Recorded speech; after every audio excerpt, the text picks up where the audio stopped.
Welcome to CLC judicial.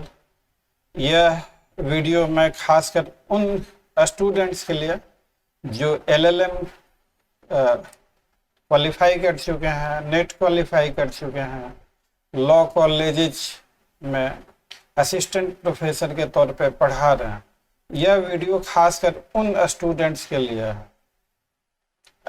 मुझे कभी कभी बहुत सारे बच्चे लोगों से बात होती रहती है। मैं देखता हूँ कि अगले में कोई कमी नहीं, स्टूडेंट हाईली क्वालिफाइड है, अच्छी क्वालिफिकेशन है, LLM नेट सब कुछ है, लॉ कॉलेज में वो पढ़ा भी रहे हैं, जानकारी भी अच्छी है। और ऐसे कई सारे स्टूडेंट इन तमाम चीज़ों के बावजूद भी कभी उनका PT नहीं हो पाता, कभी मेंस हो गया तो फाइनल सिलेक्शन, कभी इंटरव्यू में रह गया कुछ नंबर से। तो काफ़ी दिनों से रिक्वेस्ट आ रही थी कि सर थोड़ा इस बारे में विचार कीजिए। हमने सोचा और इंडिविजुअली थोड़ा हर किसी को बताना, मैंने सोचा कि एक वीडियो बना के कुछ सारी चीज़ें आप लोगों के साथ डिस्कस करूं। देखिए, आपकी जैसे जैसे क्वालिफिकेशन बढ़ती जाती है और सक्सेस, अगर जो आपका फाइनल एम है जैसे जुडिशियरी, आप LLM करके किसी लॉ कॉलेज में पढ़ा रहे हैं कॉन्ट्रैक्चुअल बेसिस पे, स्वाभाविक है कि वो जॉब कभी अच्छा नहीं लगेगा, आज है कल नहीं।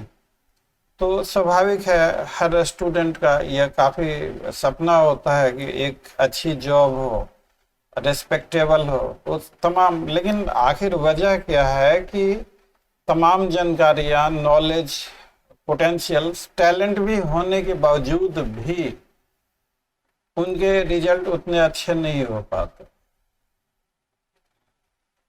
जहाँ तक मैं समझता हूँ, अब मैं ये नहीं कह रहा कि मैं ही परफेक्ट हूँ और मैं ही सही, हो सकता मैं भी एक इंसान हूँ, मेरी भी समझदारी में गलतियाँ हो सकती है।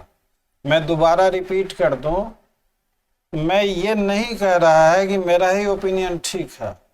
मेरा जो ओपिनियन है मैं वो आपके समक्ष रख रहा हूँ, आप विचार कीजिए। आपको अच्छा लगे तो उस पे सोचिए, अच्छा ना लगे तो इग्नोर कर दीजिए। हमारे विचार कैसे हैं वो आप चाहें तो कमेंट करके मुझे ज़रूर बताएं। तो जहाँ तक मैं सोच रहा हूँ कि आप एक ही समय में बहुत सारी जिम्मेवारियाँ उठा लें। जैसे आप लॉ कॉलेज में पढ़ा भी रहे हैं, आप कंपटीशंस की भी तैयारी कर रहे हैं। तो आज की डेट में तो कंपटीशंस वैसा रहा नहीं कि डेट शीट आ गई, किताबें खोल ली और हो गया। आज की डेट में आप देखिए competitions day by day tough होता जा रहा। आप लॉ कॉलेज में भी हैं, वहाँ भी आपको पढ़ाना है, आपको खुद की भी तैयारी करनी है। आप कितना टाइम दे पाते हैं, कितना टाइम नहीं दे पाते, यह एक मेजर कारण है कि आप फुल टाइमर नहीं है। आप जो आपकी एनर्जी डिवाइड हो रही है, दिस इज नंबर 1। नंबर 2 कि देखिए, आप सब कुछ जानते हैं, समझते हैं, तो सारी चीज़ों को आप लिखेंगे कैसे, तो लिखनी आपकी कैसे हो। तो सिर्फ जानना समझना ही नहीं, आप बेहतरीन तरीके से आप उसको लिख भी सकें आंसर्स को, वो भी बहुत मायने रखता है। अक्सर देखा गया कि स्टूडेंट्स में कोई कमी नहीं, लेकिन उसकी राइटिंग स्किल्स है वो उतनी डेवलप नहीं है। तो सक्सेस जो है मेहनत, मैं ही वो शख्स हूँ जो पहले कहा करता था कि आपके मेहनत का पसीना आपके माथे पे लिखी हुई किस्मत की लकीरों को मिटाकर एक इतिहास लिख सकता है। वक्त और समय के साथ हर लोगों में बदलाव आते हैं, मेरे में भी बदलाव आया और अब मुझे कहना पड़ रहा है कि मेहनत और किस्मत, जब इन दोनों का मिलन होगा तब जाके सफलता मिलती है। इन दोनों में से दोनों का अच्छा तालमेल होना चाहिए। अब मुझे ऐसा कहना पड़ रहा है, वक्त, परिस्थितियां, हालात, बहुत सारी चीजें होती है। मैं आऊँगा इस टॉपिक पे कि मुझे ऐसा क्यों कहना पड़ रहा। मेरे ऐसा शख्स जो बोलता था, आप देखेंगे मैं हमेशा पूछा भी करता था, मेहनत भरोसे या किस्मत भरोसे। अपने बच्चे लोगों से, बच्चे लोग हंसते भी थे, थोड़ा हंसी मजाक के भी तौर पे मैं पूछा करता था। खैर एनीवे, तो नंबर 1 की आपका जो एनर्जी डिवाइड हो गया, लॉ कॉलेज इधर उधर चारों तरफ। पॉइंट इज दिस कि आप जिस किसी चीज को टारगेट करें उसमें आप अपना 100% देने का कोशिश करें। This is 1। नंबर 2, अपने राइटिंग स्किल्स को किस तरीके से बेहतरीन से बेहतरीन कर सकें वो भी है। तो इन सारे चीज़ों का आपके सक्सेस स्टोरी में बहुत सारी चीज़ों का कंट्रीब्यूशंस होता है। आपका वक्त कैसा है, आपका मूड कैसा है, कोई फैमिली इश्यूज या कोई वैसी आप टाइम दे पा रहे हैं कि नहीं दे पा रहे हैं। मान लीजिए आपकी तबीयत ही खराब हो गई, जो टाइम देना चाहिए था आप नहीं दे पाए, बहुत सारे फैक्टर्स होते हैं। अंत में जब आपका रिजल्ट निकलता है और जब सिलेक्शन नहीं होता तो काफी अफसोस होता है हर किसी को, सिर्फ आप ही को नहीं, आपके फैमिली में भी उदासी छा जाती है। और मेरा प्रयास है लगातार कि देखिए मैं दिल्ली में प्रैक्टिस करता था, कभी किसी और वीडियो में बताऊंगा मैं अपने बारे में। काफी लंबा अनुभव है मुझे प्रैक्टिस का।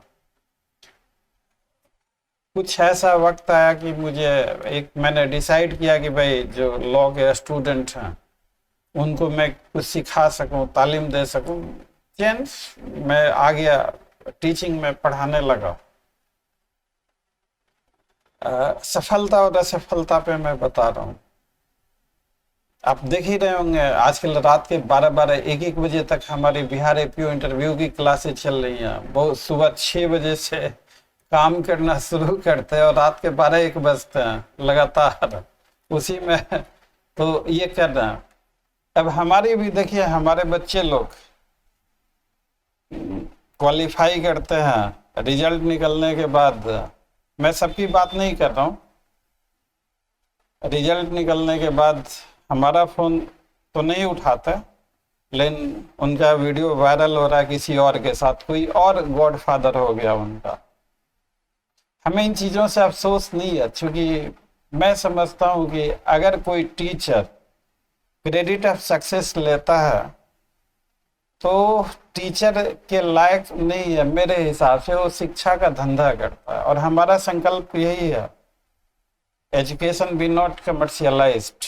उस दिशा में मैं ये छोटा सा प्रयास है, एक संकल्प है। जो हमारे स्टूडेंट, वक्त आएगा, सारा रिकॉर्ड है हमारे पास, वक्त आएगा मैं जरूर इसी यूट्यूब पर बोलूँगा, समय आने दीजिए। तो हमारे स्टूडेंट रिजल्ट निकलने के बाद सिर्फ हमें थैंक यू बोल दें, वही हमारे लिए सब कुछ है, मोटिवेशन। लेकिन हमारे स्टूडेंट अगर हमारे फ़ोन ना उठाएं, किसी और के साथ उनका वीडियो वायरल हो, तो हम भी इंसान हैं, हमें भी काफ़ी तकलीफ होती है। इस तरह के उल्टे सीधे बयान आने वाली पीढ़ी के भविष्य के साथ खिलवाड़ है। अब खैर चलिए, जब हमारे साथ ये हुआ तो मैंने सोचा कोई बात नहीं, बच्चे हैं ना समझ, छोड़ो। आप अपनी क्वालिटीज को इतनी डेवलप करो, इतना मेहनत करो कि आपको खुद पे भरोसा हो। आलम यह है, पहले मैं 2-3 घंटे क्लासेज में थक जाता था, अब सुबह से लेकर रात 12-1 बजे तक कोई थकान नहीं होती। तो मैं ये कहना चाहूँगा कि आप अपनी कमजोरियों को अपनी ताकत बनाइए, और इसी का नाम जिंदगी है। और खासकर मैंने LLM स्टूडेंट जो अब तक सक्सेसफुल नहीं हो पाए हैं, उनसे अपनी पर्सनल कहानी शेयर करी है। आप LLM हैं, नीट हैं, आपका रिजल्ट नहीं हो रहा, तो आप निराश मत होइए, आप हमारे साथ जुड़िए, अपनी कमजोरियों को अपनी ताकत बनाइए। और आपको मोटिवेट करने के लिए, वैसे तो हम लोगों का चार्जेस कोई खास नहीं है, हम लोगों ने क्रैश कोर्स का दूसरे वीडियो में बताया था बहुत सारी चीज़ें। 5,000 रुपया क्रैश कोर्स का, 3,500 टेस्ट सीरीज का, दोनों अगर आप लेते हैं तो 7,500 रुपया। हम आपको इसमें भी बहुत स्पेशल डिस्काउंट देंगे, अनबिलीवेबल। आपको यकीन नहीं होगा कि इतने कम चार्ज में भी कुछ हो सकता। मेरा इरादा बस ये है कि ये आपकी